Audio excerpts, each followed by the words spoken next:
Okay, YouTube, this is Acid Roots. I've got an album review for you, which is Default's One Thing Remains. So, with this album, Default was kind of getting further in their career, and I started with this because my library did not have their earlier CDs. So, I'm going to do this, and thing is they are known for hits such as Wasting My Time and Deny. Now, some of their earlier records have a kind of alternative metal and post grunge feel to them, but this album kind of took that to the wayside and just kind of almost became a hard rock slash slightly metal album, which I do kind of feel like in the metal moments it is a pretty hard rocker, but it's not Godsmack, and it's also not Slipknot or these type things. It just has a different. It's strange. I'd probably consider it just metal and not new metal, and that would be the difference between it. But this album is really not as prevalent in the United States as it is in Canada. Every one of their singles just about that came out in Canada charted, and most of them charted within the top 10. So they're pretty big there. But for us, we only know them for about 6 songs. And one of the 6 songs is on this album, but the second and third singles did not get anywhere. So Count on Me is a said song, and I kind of feel like this is something similar to what Kid Rock would do.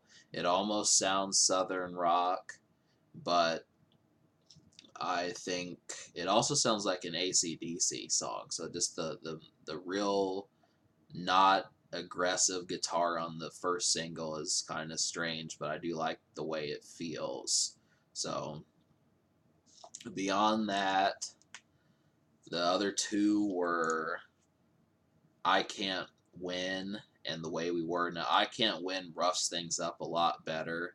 This one is one of the more vicious songs on here, which still I think it goes from metal to heavy metal probably, and that's definitely one worth checking out. But once again, I don't know how many people would have seen this on the radio in America, but Canada charted pretty high.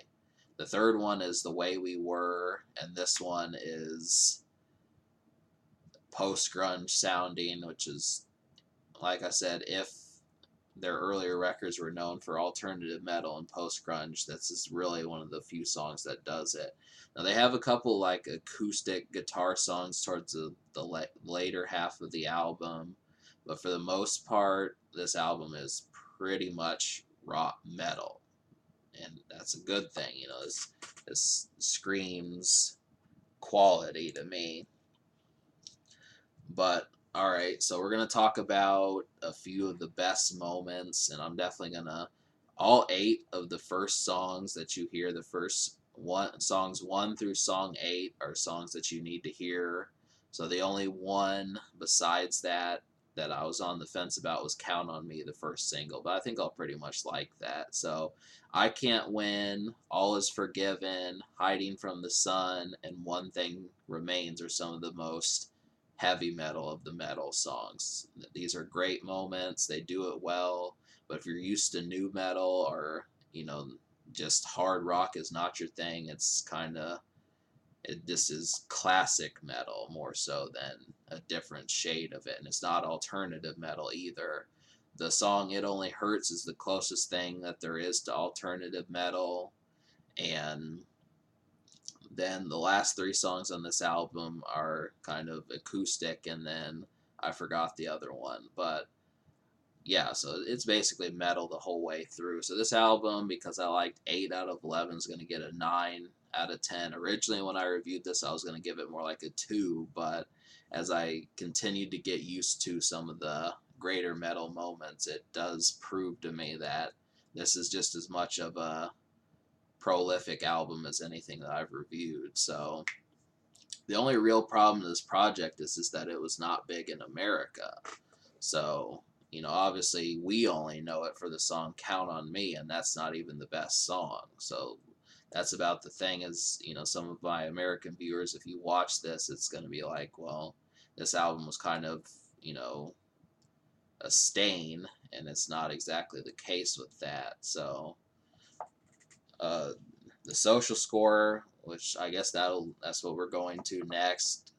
I will give it a 3 out of 10. I mean, obviously, the first song is great. The singles that were released are pretty good also, but they just didn't get nearly enough attention in America. If you're in Canada, up my score a bunch more, but, for here, it wasn't like that. The social score means how well it plays around your friends, and so can this record be topped? Not really. I mean, me only disliking 3 songs, it's been a little bit since I've reviewed an album like that. And the future Default, the lead singer of Default, has been doing country records. So they said they're on hiatus, and it may actually be past 2018 before we get something from them. So, but subscribe for more fun.